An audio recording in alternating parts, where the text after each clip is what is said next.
dit que c'est mieux de dépendre sur le Seigneur que sur toute chose d'autre. Vous êtes d'accord? Hein? Dépendre sur le Seigneur. Pour toute chose. Toute chose. Se reposer dans le Seigneur. Avoir cette confiance dans le Seigneur. Qui d'autre peut solutionner nos problèmes? Qui d'autre peut emmener la lumière quand on ne voit plus? Qui d'autre peut ouvrir une porte qui est scellée, cadenassée, verrouillée? Qui d'autre peut ouvrir cela pour nous? Personne d'autre. Qui c'est qui peut faire un miracle pour nous?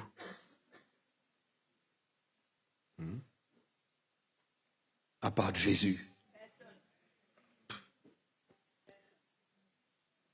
Il y a tellement de bonnes raisons, mes frères et sœurs, d'avoir confiance en lui. Tellement de bonnes raisons d'arrêter de douter de sa grandeur, de sa puissance, de son amour pour nous, ses enfants.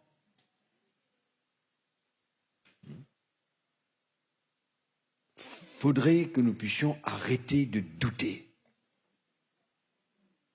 de vivre dans l'incrédulité. Mais je répète et je répéterai souvent, il y a cette influence du monde qui vient nous affecter, même dans notre foi.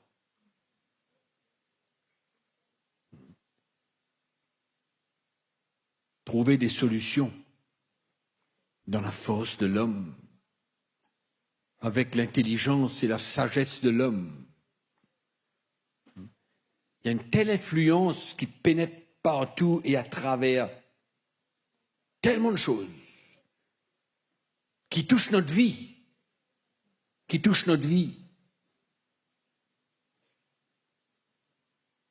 et que ça devient difficile pour nous de faire confiance en Dieu, à Dieu, de lui faire totalement confiance et de continuer à croire, continuer à espérer.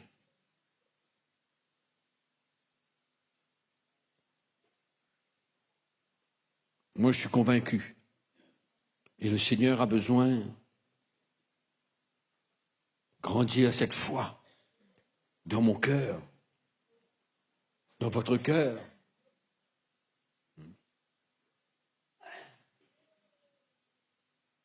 Servons un grand Dieu.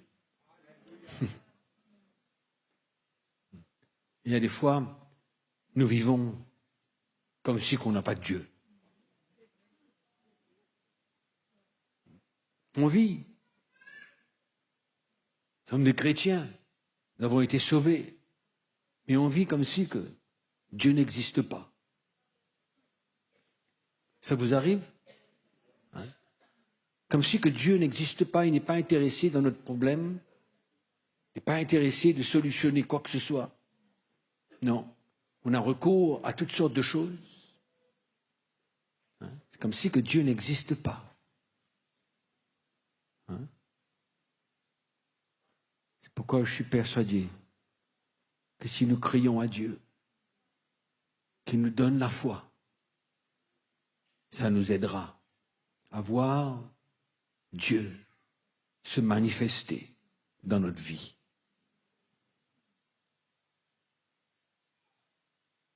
Et qu'il soit parti prenant de tout. Et souvent on ne réalise pas que Dieu veut être dans tout ce qu'on fait.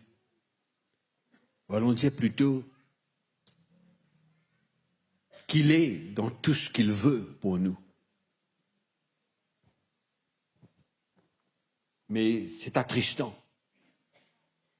de voir que les chrétiens délaissent le Seigneur. Ne l'abandonnent pas, non, mais vivent leur vie. Peut-être que souvent, sans réaliser que Dieu, finalement, il est là. Amen. Moi, je suis convaincu. Ce matin, je voudrais vous encourager un moment, parce que nous tous qui sommes là, indistinctement, nous sortons d'une organisation quelconque, d'une religion quelconque. Nous tous. Oui ou non? Nous faisons partie d'un système.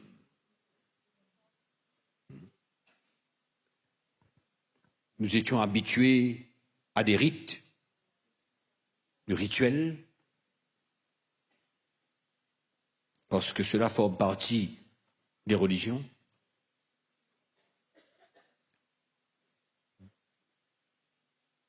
Nous faisions face à des obligations.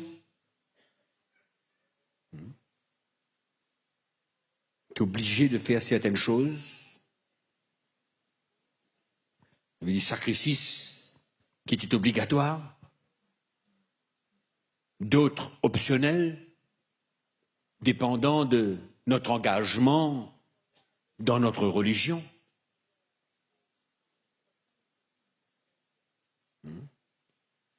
D'autres font des pèlerinages.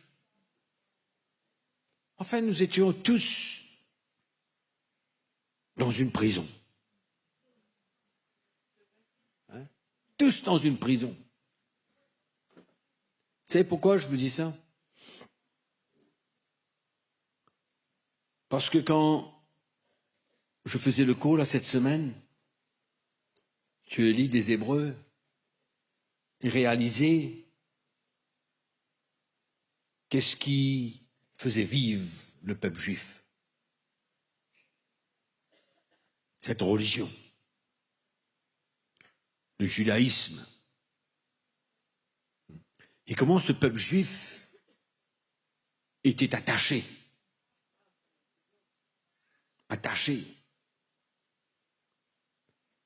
Et comment l'auteur du livre des Hébreux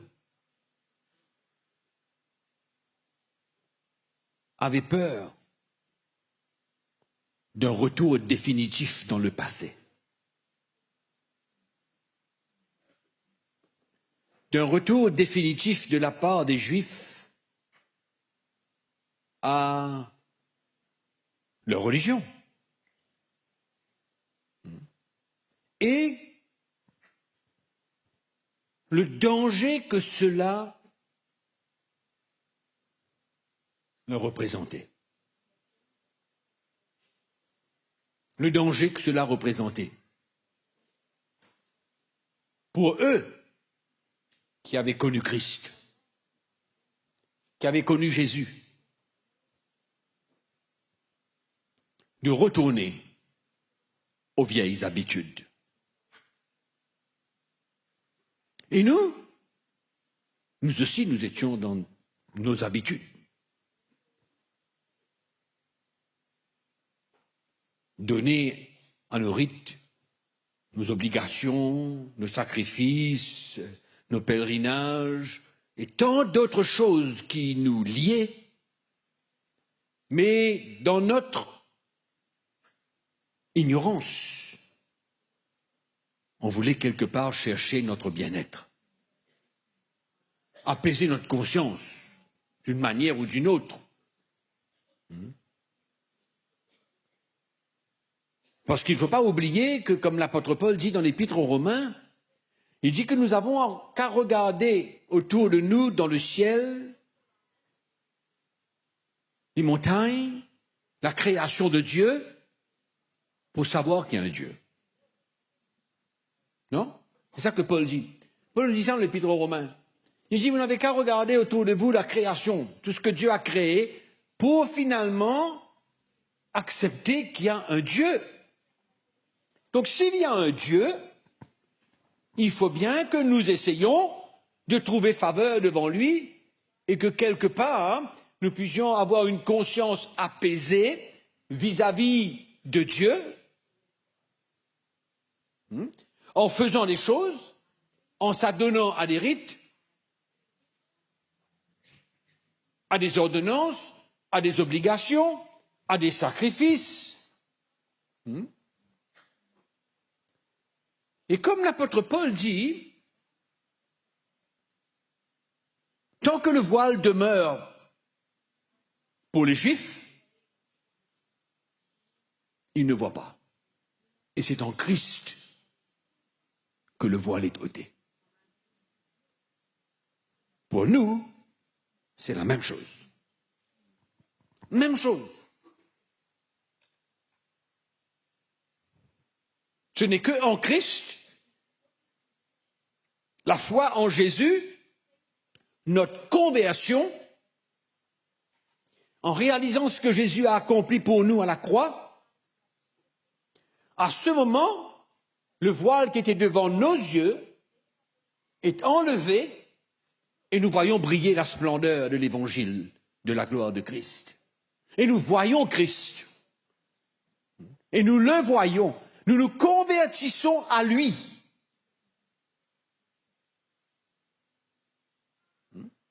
Nous nous convertissons à lui. Nous lui donnons notre vie. Il y a une lumière qui est venue dans notre cœur. Et qu'est-ce qui se passe avec tout notre passé, tout notre attachement, tout notre dévouement, toute notre persévérance?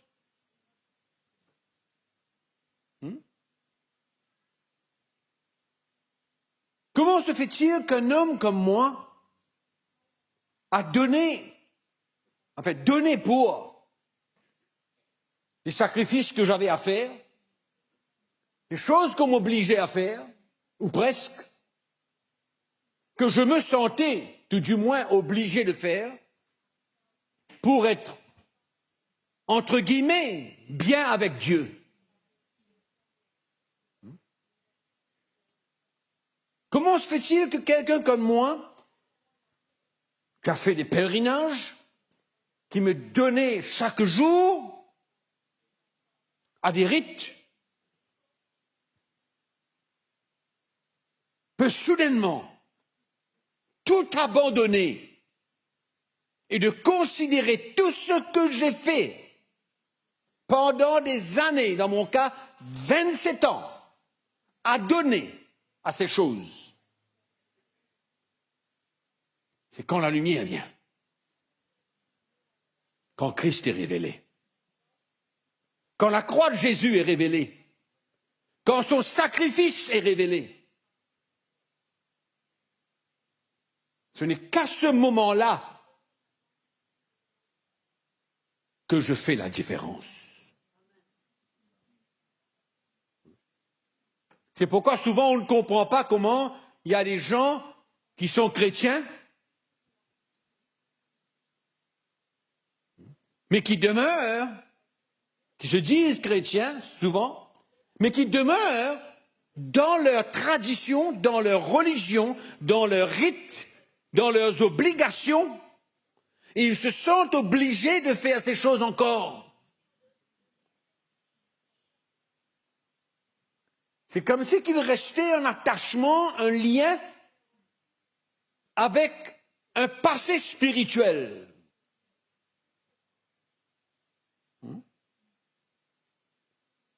Un passé spirituel.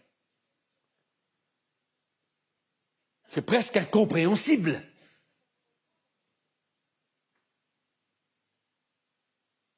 Qu'on peut faire les deux à la fois. Hein? Et quand le voile est ôté, quand on voit Jésus, son sacrifice, le sang qu'il a versé pour nous à la croix, qu'il est ressuscité, qu'est-ce qui peut encore nous attacher à notre passé spirituel?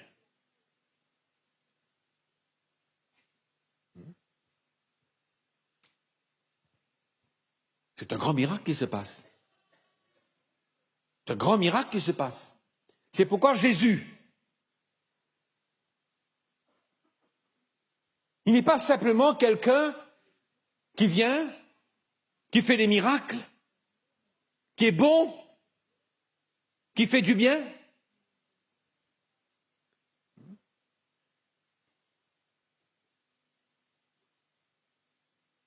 Dieu a présenté Christ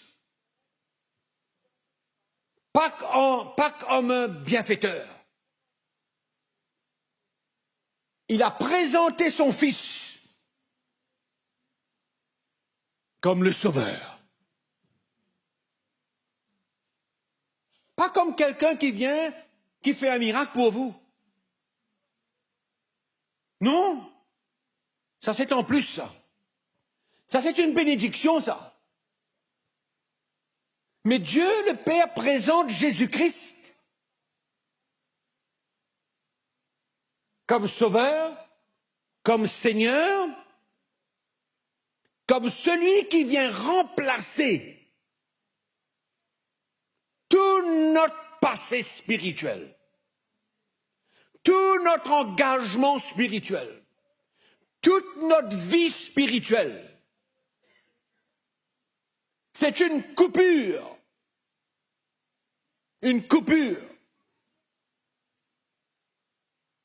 avec notre passé spirituel. Coupure totale.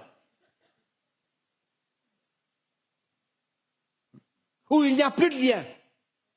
Où il n'y a plus de lien émotionnel. Vous savez, parce que pendant 25 ans, 30 ans, 15 ans, 20 ans, vous vous êtes donné à quelque chose, vous avez soutenu quelque chose, vous avez dépensé votre argent dans quelque chose,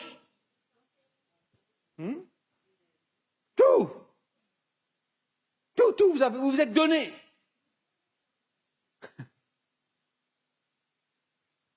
Et tout de suite, venir renoncer. Vous savez ce que Paul dit dans le livre des Hébreux? Il dit on ne va pas encore s'adonner aux choses élémentaires, le renoncement de bonnes œuvres.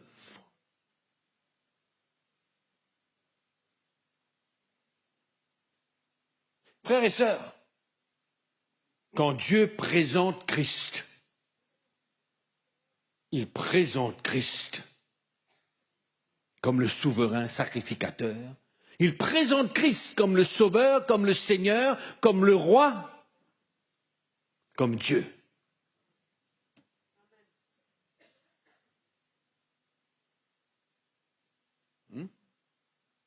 C'est vrai ou non?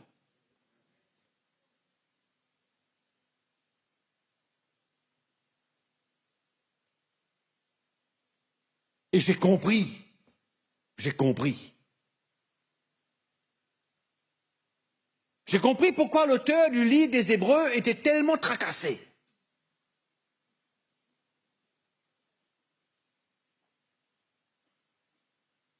J'ai compris. Parce que ce retour, si il était définitif de leur part, n'était pas encore arrivé là. Mais si ce retour allait être définitif, c'est là qu'ils perdent leur salut.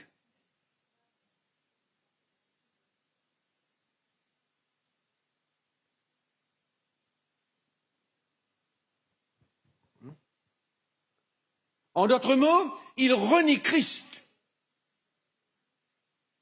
comme souverain sacrificateur.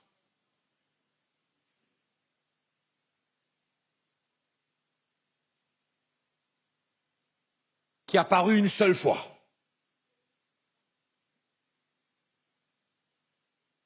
Comme le vrai sacrifice.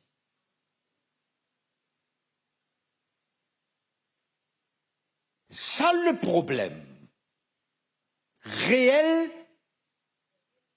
et la motivation pour l'auteur du livre des Hébreux pour essayer d'empêcher aux Hébreux, ces Juifs convertis, de perdre leur salut.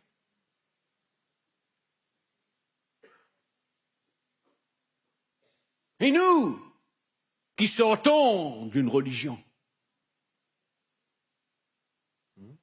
à travers la persécution, à travers l'opposition, à travers beaucoup de circonstances, la peur, la panique, nous pouvons voir des chrétiens reculer,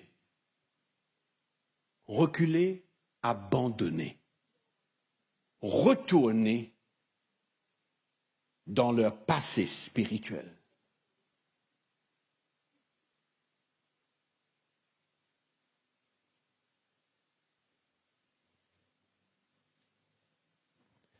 Dans l'Épître aux Hébreux, il est dit, il a paru une seule fois pour effacer le péché par son sacrifice. Il a paru une seule fois pour effacer le péché par son sacrifice. Dans l'Épître de Paul à Timothée, il dit, il s'est donné lui-même en rançon pour tous.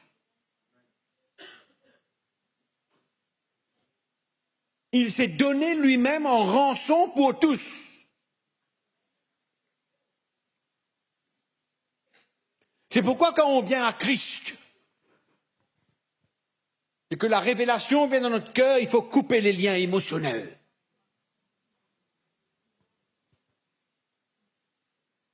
Jésus a dit, si tu préfères ton père, ta mère, ton frère, ta sœur,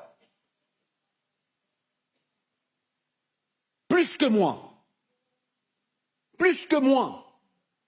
vous voyez un peu ce que ça veut dire?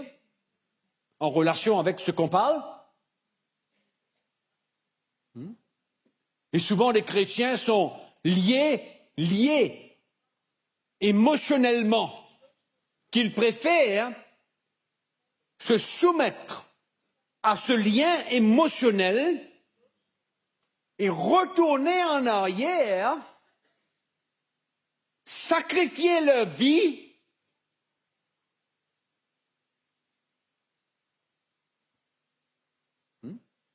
et oublier ce que Christ a fait. Oublier ce que Christ a fait.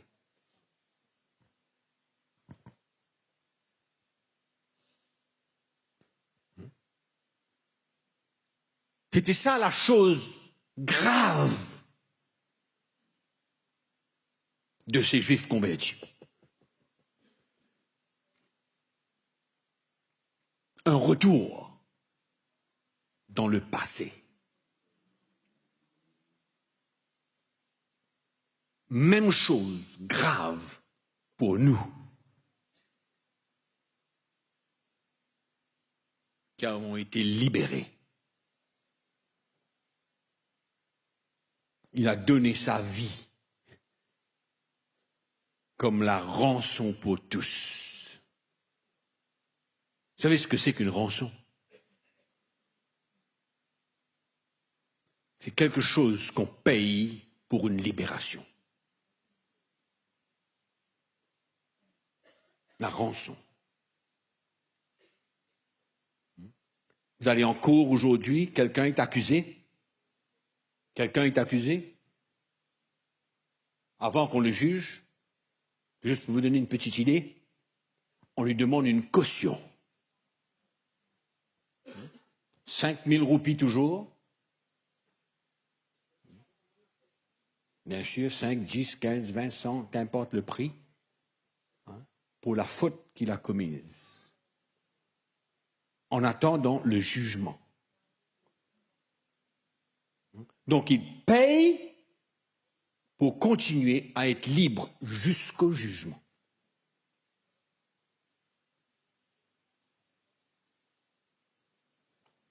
Mais lui, Jésus, il a donné sa vie comme la rançon pour tous. Il a donné sa vie comme la rançon pour tous. En d'autres mots, quel était le prix qu'il a payé? Sa vie? Bien sûr, exact. Le sang qu'il a versé.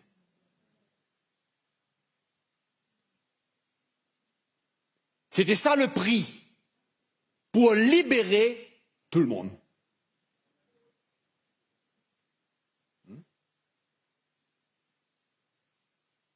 Pour libérer tout le monde.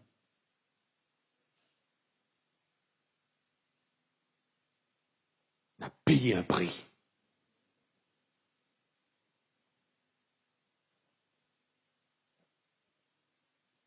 Et de venir renier ça, c'était ça le problème.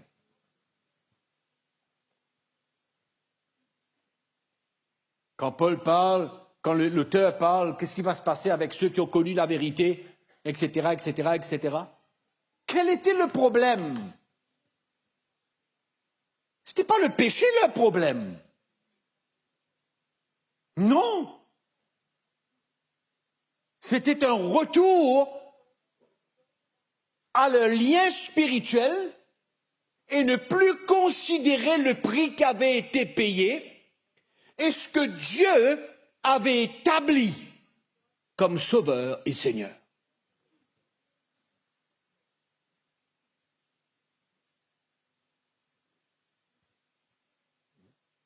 Aujourd'hui, on peut écrire une autre épître. Comprenez-moi. Hein? Épître aux païens. Aux païens convertis. Épître aux païens convertis. Les dangers qu'il y a pour nous. Où nous étions. Quelle délivrance que Dieu a emmenée. Où notre cœur était. Où notre vie était. Moi, ça me fait beaucoup de peine d'entendre parler que quelqu'un est retourné dans telle ou telle religion. C'est fou, hein? Et pourtant, c'était ce qui menaçait les Hébreux. Ouais. Mais la différence avec les Hébreux, c'est que eux, Dieu leur avait dit, je suis votre père. C'est le Dieu d'Abraham, d'Isaac, de Jacob.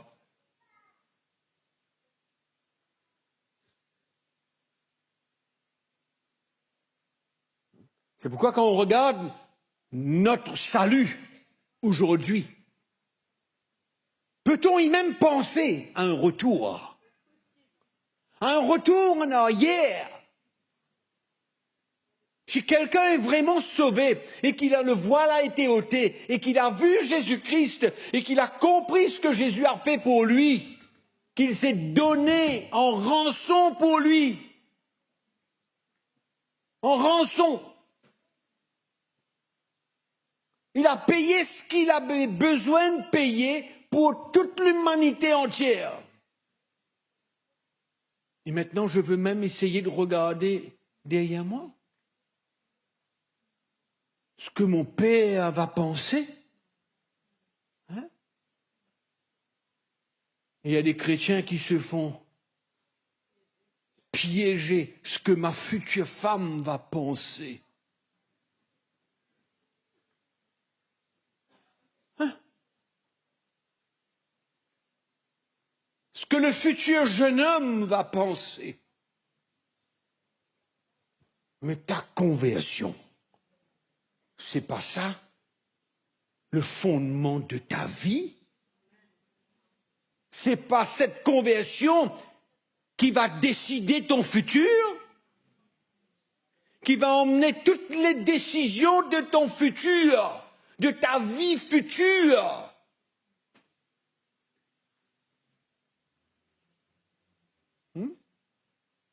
Retour en arrière pour faire plaisir. ou pour avoir été piégé émotionnellement, lié, attaché à mon père, ma mère, mon oncle, ma tante, mes frères, mes sœurs. C'est pourquoi Jésus a dit, si tu préfères ton père, ta mère, ta sœur, ton frère, etc., plus que moi, qu'est-ce que Jésus a voulu dire? Plus que moi, là, c'est quoi ça? Moi? Ce qu'il allait faire. Ce qu'il allait accomplir. Ce qui serait passé à la croix. Le prix qu'il devait payer. Si tu aimes ton frère plus que ça, tu n'es pas digne de me suivre. Tu n'es pas digne d'être mon disciple. Tu ne peux pas.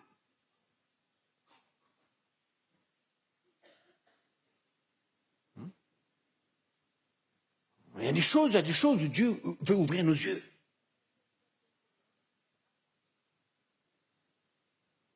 On parlait de la foi tout à l'heure. Vous savez dans quelles circonstances Jésus a dit qu'il n'a pas honte de les appeler frères? À qui il a dit ça? À qui? Aux témoins de la foi. À ceux qui étaient prêts de mourir pour lui.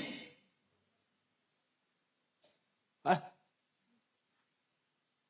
Ils avaient vu dans l'éternité qu'il y avait une grande rémunération. Ils étaient à la poursuite de quelque chose de céleste.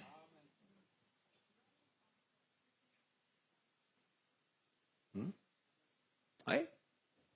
Et que Dieu n'ait pas honte, que Jésus n'ait pas honte de nous appeler frères, de par notre identification à lui.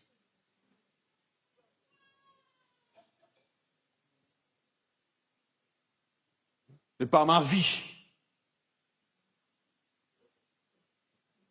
Je me souviens, quand je me suis converti avec ma femme, tous deux presque ensemble, et que nous avions décidé de suivre Christ. Et de ne pas nous laisser influencer, ni par nos parents, ni par nos amis, ni par nos connaissances, ni par personne. Personne. Ça nous a coûté un prix. Et vous savez ce que, je le sais maintenant aujourd'hui, je l'ai su, ce que mes parents ont dit. Un jour, il va retourner, ne nous tracassons pas. Un jour, il va retourner. Retourner à quoi? À la mort? Mais aujourd'hui, il n'espère plus.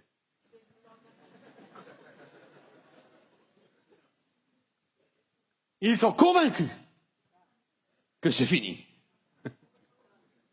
Ouais. C'est fini. C'est pourquoi dans le cœur du chrétien, il ne doit pas y avoir un doute. Un seul doute de son passé, de ce que ça a pu emmener de positif dans sa vie. Zéro. Et on doit être fier. Faisant face aux persécutions, aux tribulations, à l'opposition, à tout ce qui peut venir devant nous, il n'y a aucun retour en arrière. C'était le même problème des Galates.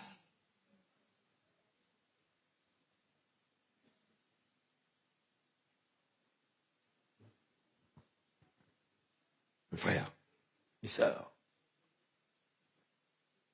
qu'est-ce que Dieu a fait de Jésus? Qu'est-ce que Dieu a fait de lui? Si vous lisez dans le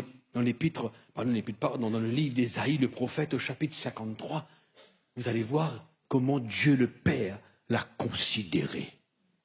Il l'a juste humilié, écrasé par la croix.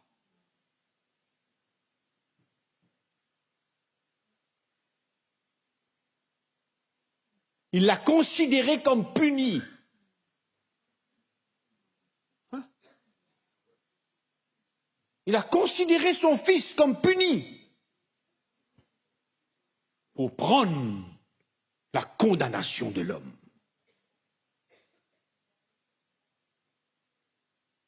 C'est pourquoi il s'est offert. Il s'est donné lui-même en rançon. Qu'est-ce que mon père va dire? Je n'ai que fait à l'entendre. Qu'est-ce que ma mère va dire? Mon frère?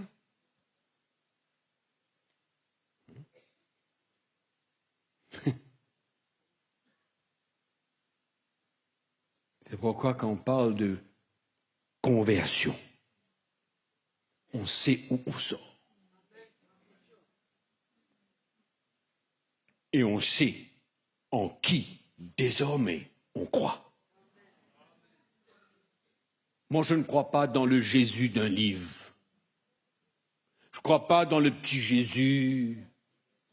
Vous connaissez, là, le petit Jésus bon et tout ça. Moi, j'ai la conviction d'un Jésus qui a été établi, envoyé par Dieu, et ce que Dieu, le Père, a fait de lui. Et là, par la suite, élevé. Il a fait asseoir à sa droite pour l'éternité.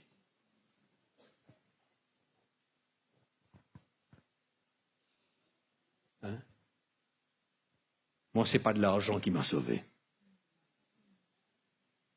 Non. Ce n'est pas mes études qui m'ont sauvé, ce n'est pas ma connaissance. C'est pas ce qu'un homme a fait pour moi. C'est pas ce qu'il m'a donné.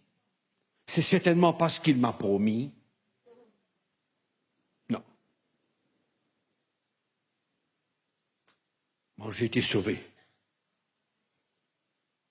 Par grâce, au moyen de la foi. Et j'ai su qui Jésus est. Il n'y a plus de question.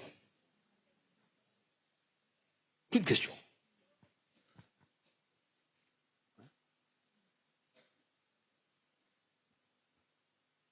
Ça, le prophète, le problème. Et écoutez-moi bien. Écoutez-moi bien.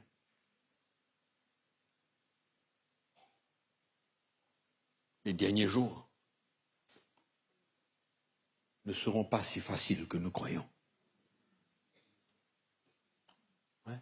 Les derniers jours ne seront pas si faciles que nous croyons. On aura une position à affermir.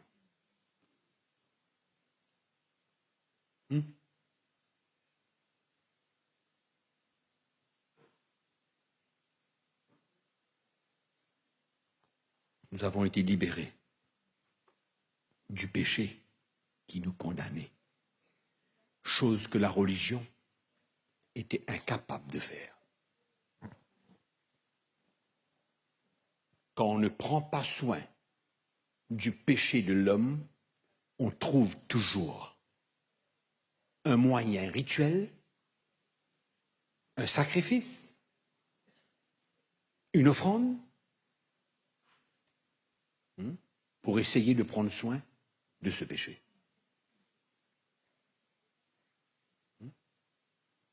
Ce qui est merveilleux, c'est que la Bible nous dit qu'une fois pour toutes,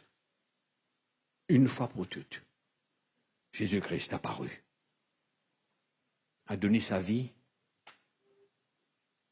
comme sacrifice et a versé son sang pour la rédemption de nos péchés,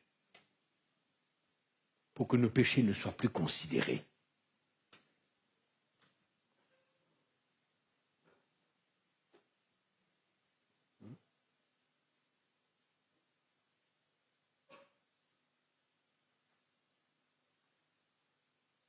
rédemption de nos péchés. C'est extraordinaire. Ça nous rend parfaits devant Dieu.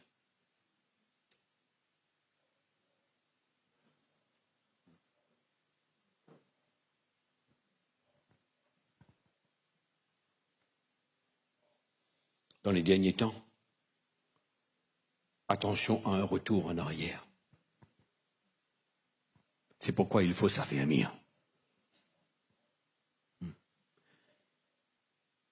C'est une bonne raison pourquoi nous avons besoin d'expérimenter par la foi les actions de Dieu, les miracles de Dieu, la provision de Dieu, la guérison de Dieu et tout ce que Dieu a pour nous.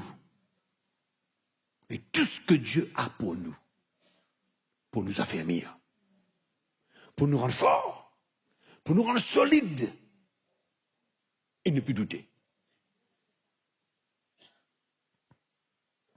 Le retour en arrière est bien grave. Parce qu'on arrive à un moment où on ne reconnaît plus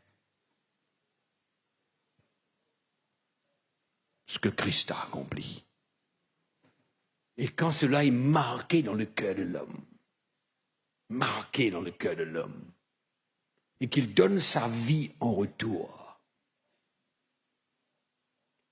comment peut-il retourner en arrière?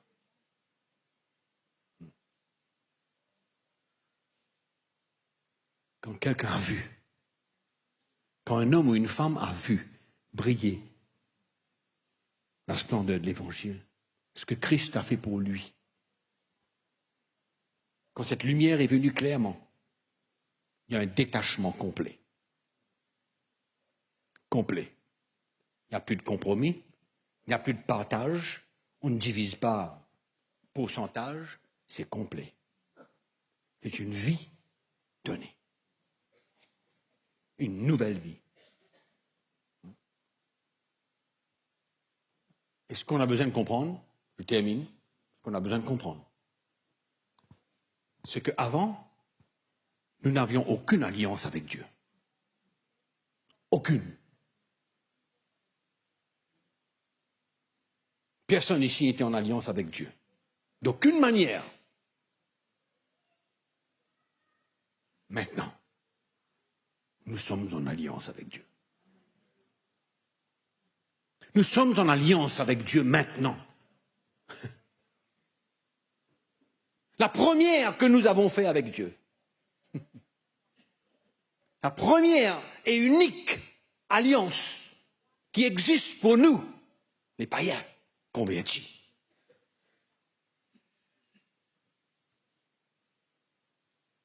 Et pour l'éternité. Unis avec Dieu pour toujours. Vous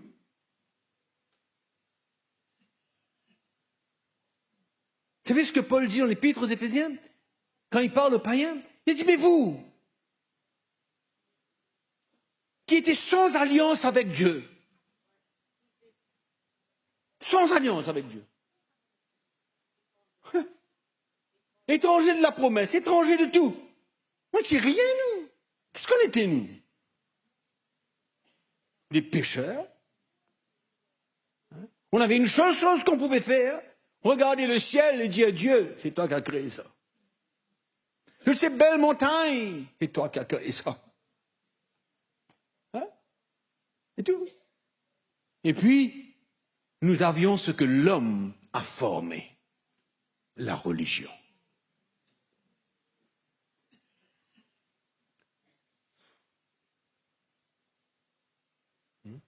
Maintenant, nous sommes en alliance avec Dieu.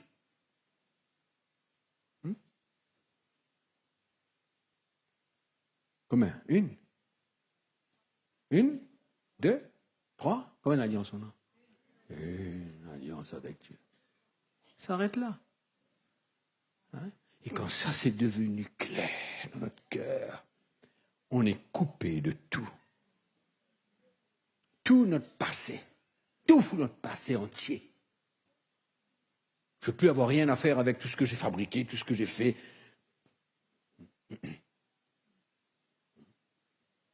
On ne veut même pas penser, ni regretter, mais on rend grâce à Dieu de nous avoir illuminés, d'avoir ouvert nos yeux, de nous avoir permis de voir, de croire, d'être sauvés, d'être en alliance avec lui aujourd'hui. Qu'importe ce que j'ai fait, qu'importe combien de temps j'ai fait des choses, qu'importe ce que j'ai pu faire, mais aujourd'hui, une seule chose à faire, c'est rendre grâce à Dieu.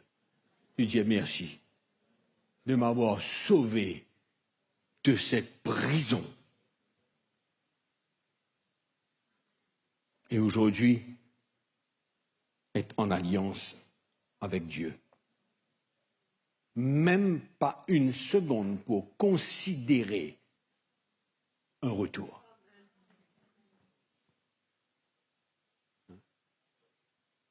Même pas une seconde pour essayer de compromettre avec quelqu'un qu'il y a une bonne raison de partager notre vie avec notre passé, notre héritage, qui ne vient pas de Dieu, qui vient de nos parents et nos grands-parents. C'est ça l'héritage que nous avions eu. Donc, on n'a pas besoin de pleurer là-dessus.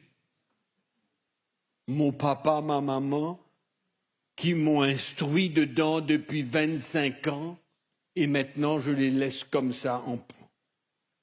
Grâce soit rendue à Dieu.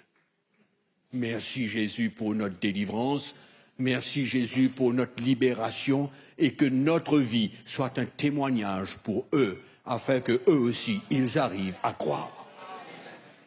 Et puis c'est tout.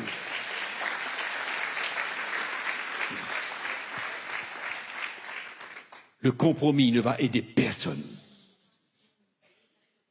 C'est la vérité qui rend libre. On est d'accord? Et attention, attention.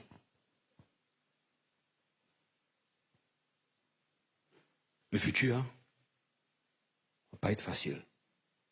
C'est pourquoi il faut s'affermir. Vous savez que la parole de Dieu parle de l'apostasie dans les derniers jours. L'apostat de la foi. L'apostasie n'est pas le péché. Le péché qu'on fait tous les jours. Non. C'est l'apostasie, c'est l'apostat de la foi, de notre croyance. Ce n'est pas de notre péché. Dieu est beaucoup plus intéressé qu'on termine la course en gardant la foi que les péchés que nous faisons et que nous relevons.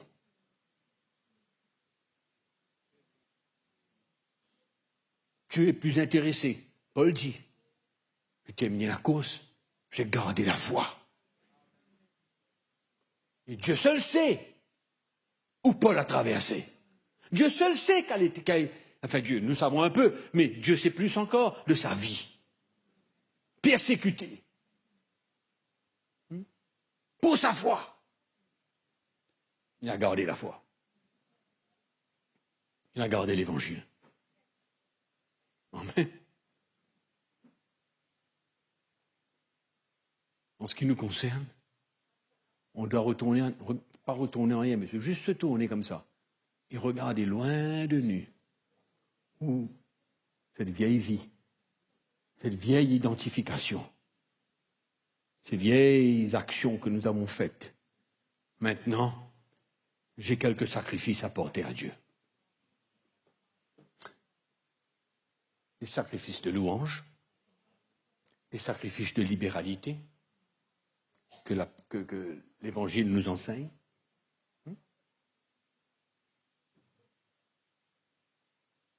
Rien d'autre, attaché à rien d'autre. Nous sommes unis avec Christ. Nous sommes en lui pour l'éternité. Amen.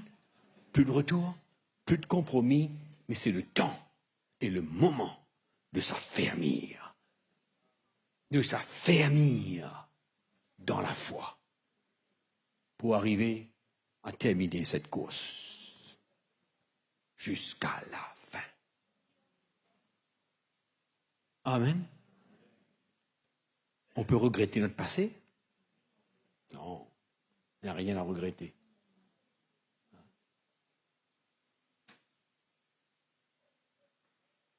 Nous sommes heureux, fiers d'appartenir à Christ, de vivre pour lui. Amen. Allons se lever, on va prier le Seigneur.